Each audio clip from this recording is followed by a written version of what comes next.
اسماعیل نے اپنے لباس میں چھپائی لمبے پھل والی چھری نکالی جو وہ باورچی خانے سے اٹھا لایا تھا۔ اس کا ہاتھ سر سے بلند ہوا، لیکن اس سے پہلے کہ وہ نیچے آتا اس کے ذہن میں ایک ایک کے الفاظ گونجے۔ کوئی بھی کام کرنے سے پہلے جذبات کو قریب پھٹکنے مت دینا، خوب سوچ کر اپنا فائدہ مد نظر رکھ کر کام کرنا، کیونکہ زندگی کی مثال ون وے روڈ کی طرح ہے، جہاں تم پیچھے مڑ کر تو دیکھ سکتے ہو، جا نہیں سکتے۔ جذباتی فیصلے عموماً دل کرواتا ہے، اور یاد رکھو دل الٹی سائیڈ پہ ہوتا ہے، کبھی بھی صحیح مشورہ نہیں دیتا۔ زندگی کے فیصلوں میں ہمیشہ دماغ کی پیروی کرو۔ اس کا اٹھا ہوا ہاتھ آہستہ آہستہ نیچے آیا، اسے خیر بخش کے انداز میں سچائی جھلکتی ہوئی نظر آئی، اور اگر اس کا یہ اندازہ ٹھیک تھا تو وہ اس کے بہت کام آ سکتا تھا۔ وہ گھر کا بھیدی تھا، وڈیرے کے ہاں اس کا آنا جانا لگا رہتا تھا، اور وہ اس کا کام کئی گنا آسان کر سکتا تھا۔ اس نے آہستہ سے پکارا، خیر دین۔ وہ زیر لب کچھ بڑبڑا رہا تھا، شاید کلمہ پڑھ رہا تھا۔ جھٹ آنکھیں کھولتا ہوا بولا، جی۔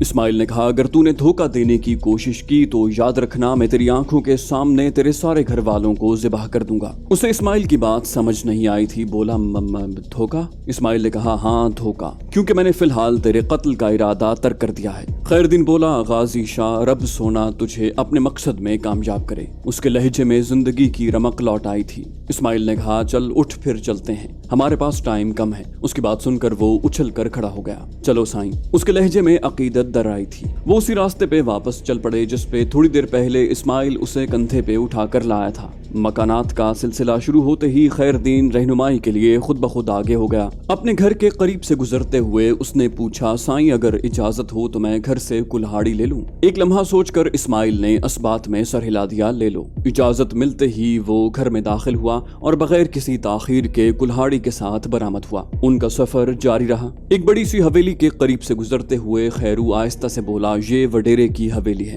اسماعیل نے کہا، میں جانتا ہوں، مگر تم تو اسے بائی پاس کر رہے ہو۔ وہ بولا، ہاں، کیونکہ وہ شاذ و نادر ہی یہاں رات بسر کرتا ہے۔ اس کی زیادہ تر راتیں اپنے ڈیرے پہ گزرتی ہیں، جہاں وہ گاؤں کی معصوم کلیوں کی عزتوں سے کھیلا کرتا ہے۔ خیرو کے لہجے میں دنیا جہان کا غم و غصہ تھا۔ اسماعیل نے اس کی بات پہ کوئی تبصرہ کرنے کی بجائے خاموش رہنے کو ترجیح دی۔ تھوڑی دیر بعد وہ وڈیرے کے ڈیرے کے قریب پہنچ گئے تھے۔ یہ ڈیرا کسی بھی طرح حویلی سے کم نہیں تھا۔ حویلی اور ڈیرے کی بناوٹ میں بیرونی دیواروں کی اونچائی میں کمی بیشی کے علاوہ کوئی فرق نہیں تھا کہ ڈیرے کی دیواریں حویلی کے مقابلے میں کم اونچی تھیں۔ خیرو بولا، سامنے والے بڑے دروازے پہ ایک آدمی جاگ کر پہرا دیتا ہے، باقی لوگ آرام کرتے ہیں۔ یوں بھی وڈیرے کی حویلی یا ڈیرے میں گھسنے کا کوئی سوچ بھی نہیں سکتا۔ اسماعیل نے کہا، اچھا یوں ہے کہ ہم دونوں سامنے سے جائیں گے، تم چوکیدار سے دروازہ کھلواؤ گے، یوں بھی وہ تمہیں اچھی طرح جانتا ہے، اس لیے اسے شک نہیں ہوگا، اس کے بعد میں جانوں اور میرا کام۔ خیرو اسی کی طرح سرگوشی میں بولا، ٹھیک ہے، اور ڈیرے کے بڑے گیٹ کی طرف بڑھ گیا۔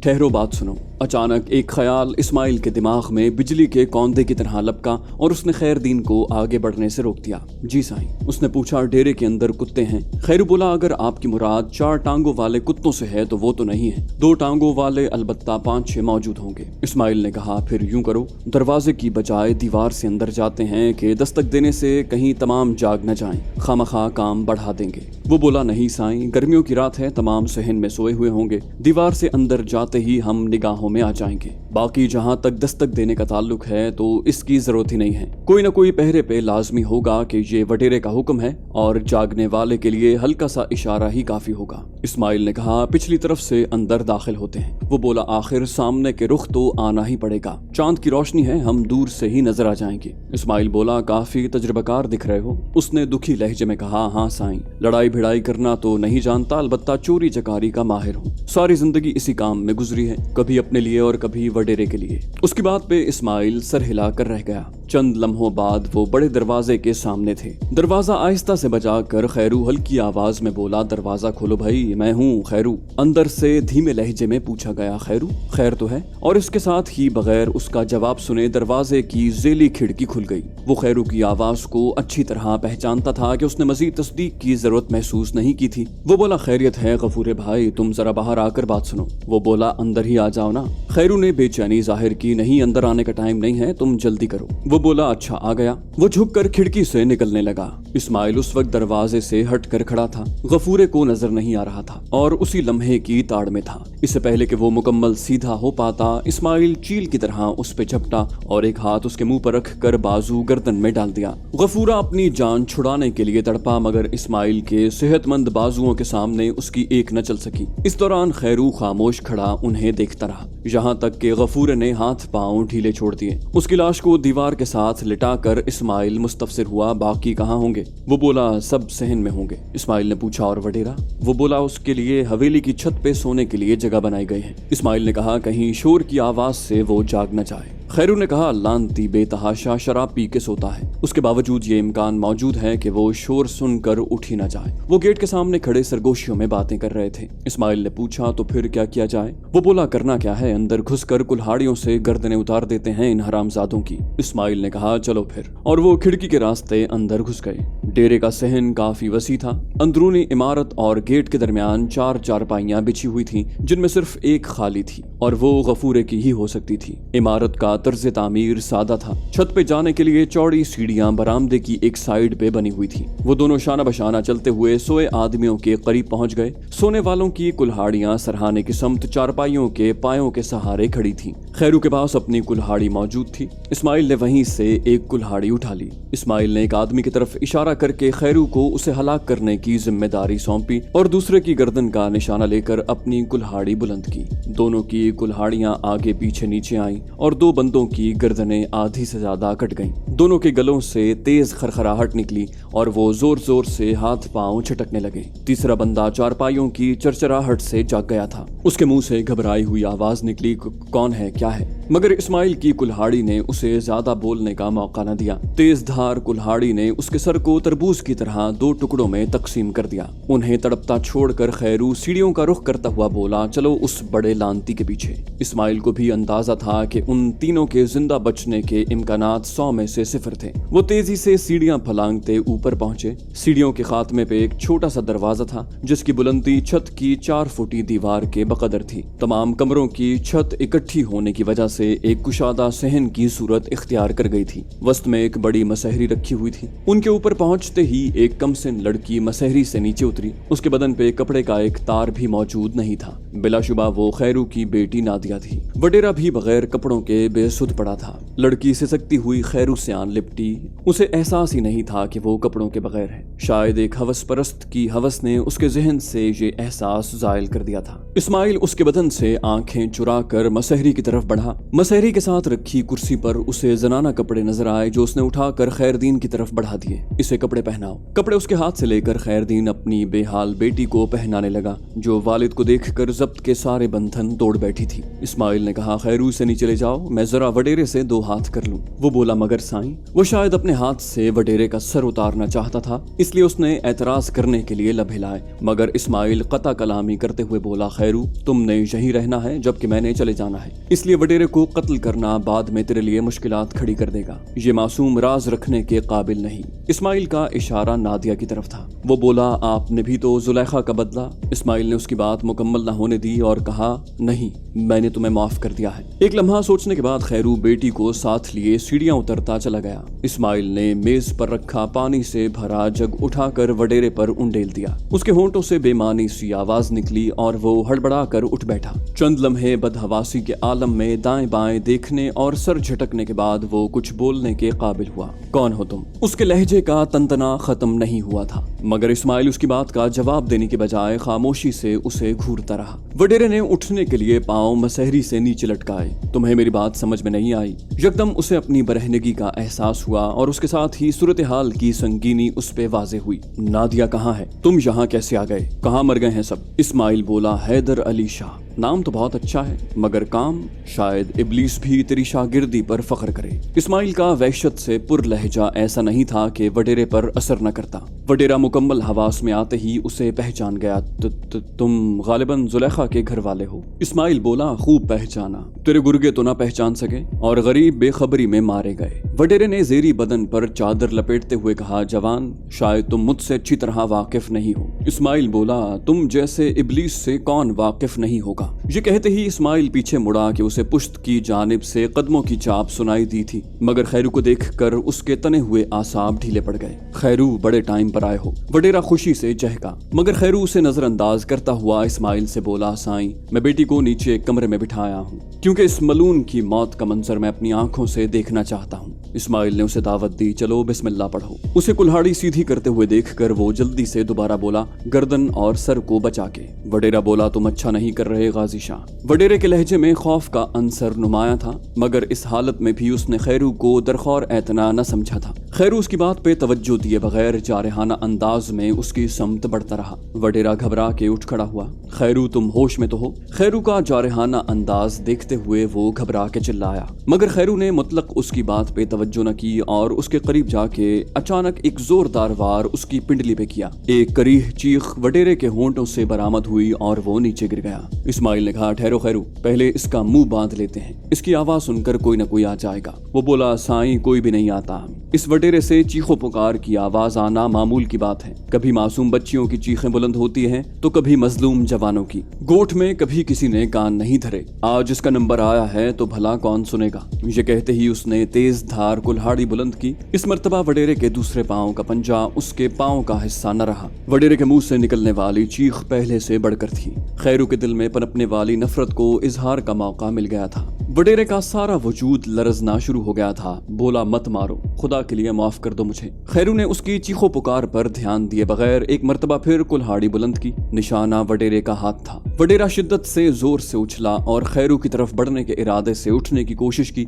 मगर उसकी अधकटी पिंडली और कटा हुआ पंजा उसका साथ न दे सका। वो मुंह के बल नीचे गिर गया। खैरू की कुल्हाड़ी अपने तसलसल में बुलंद होके नीचे आई। इस मर्तबा हदफ वडेरे का दायां बाजू था, मगर मुंह के बल गिरे वडेरे ने उठने की कोशिश की। मजरूब हाथ उसका बोझ न सहार सका और वो एक मर्तबा फिर गिरा। गिरते हुए उसकी पोजीशन बदल गई। खैरू की नीचे आती कुल्हाड़ी का फल बजाय उसके बाजू पे लगने के उसके सर में उतर गया। उसके मुंह से निकलने वाली आखिरी चीख बहुत भयानक थी। खैरू ने आखिरी लम्हे तक उसके वजूद पे कुल्हाड़ी के वार जारी रखे। ये वो नफरत थी जो जाने कब से उसके अंदर पल रही थी। ये वडेरे की खुशकिस्मती थी कि खैरू जल्दबाजी में उसे मौत के घाट उतार चुका था, वरना शायद वो खुद मौत की भीख मांगता। इस दौरान इस्माइल खामोश तमाशाई बना रहा। वडेरे के वजूद की हरकत थमते ही उसने खैरू का बाजू पकड़कर उसे रोक दिया। बस करो खैरू, अब ये जहन्नम वासिल हो गया है। उसकी आवाज गोया खैरू को होश की दुनिया में ले आई। बड़ी जल्दी जहन्नम वासिल हुआ है साईं।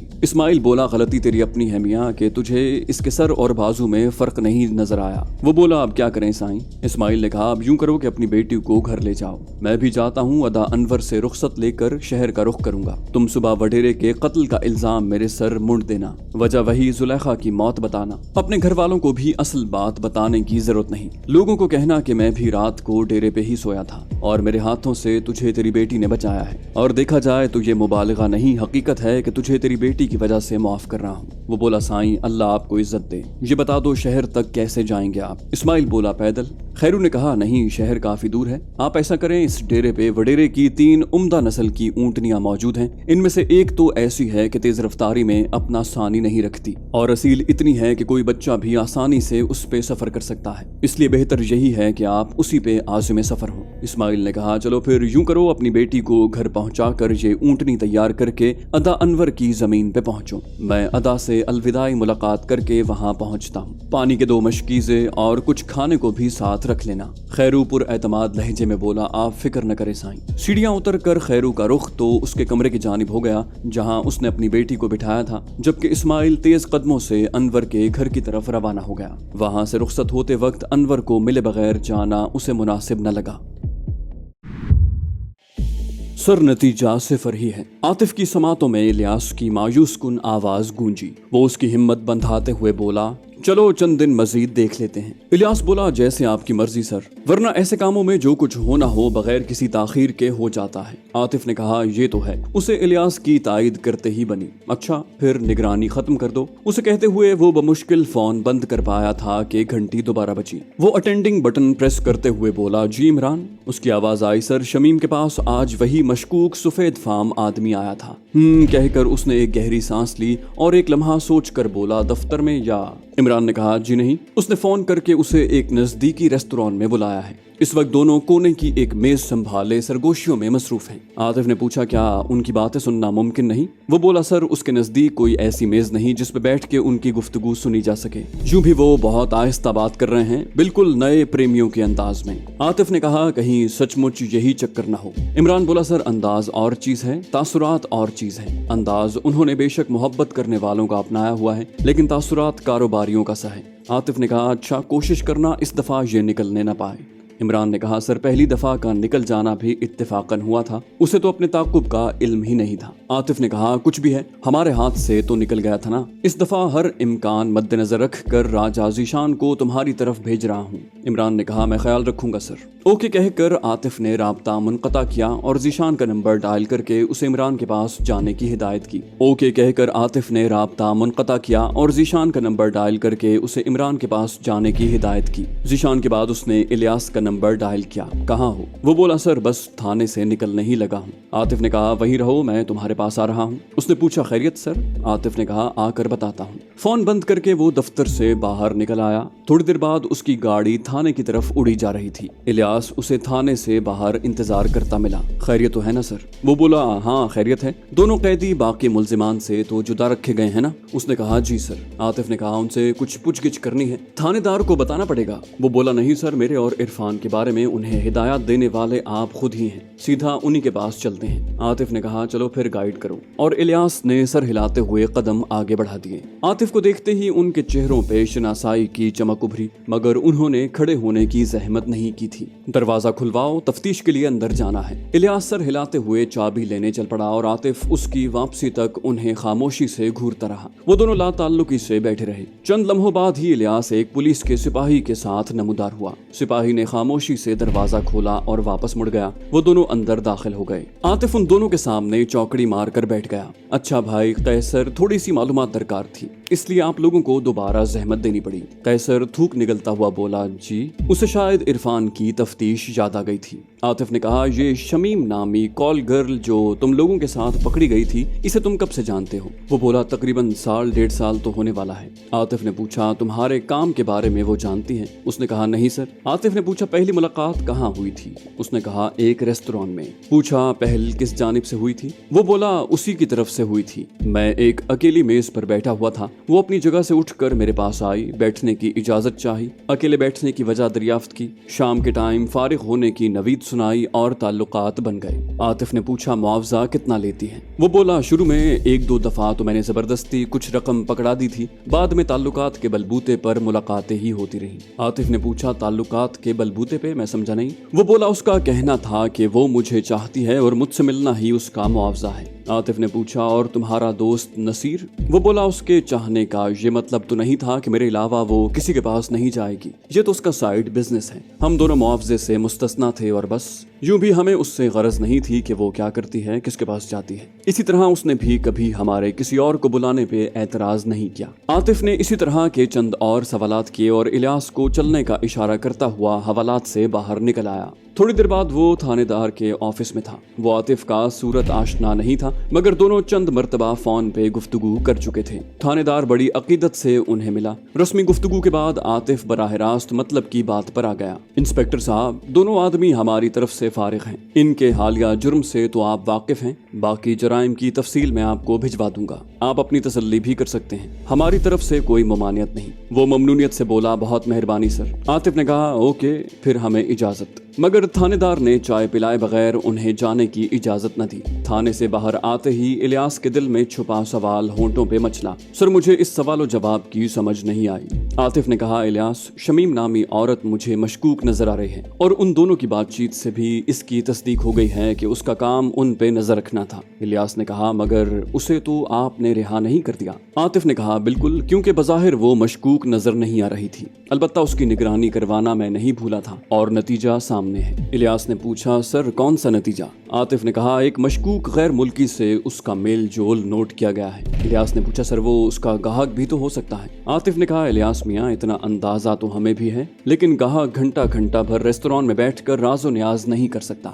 और ऐसी चीजों के गाहक रात को आते हैं, ना कि दफ्तर के टाइम में। इलियास ने उसके तंजिया लहजे की मुतलक परवाह न करते हुए कहा, कोई इश्क विश्क का चक्कर ना हो सर। आतिफ ने कहा, यह सवाल मेरे जहन में भी उभरा था, लेकिन इमरान के मुताबिक उनका अंदाज मोहब्बत करने वालों का सा नहीं है। इलियास ने पूछा, अब क्या इरादा है? आतिफ ने कहा, उस गैर मुल्की पे हाथ डालना है, शायद कोई काम की बात मालूम हो जाए। इलियास ने पूछा, और शमीम? आतिफ ने कहा, वो भी साथ होगी। इस मर्तबा उससे जदीद तरीके से तफ्तीश होगी, पहले तो हम गलत फहमी में मारे गए थे।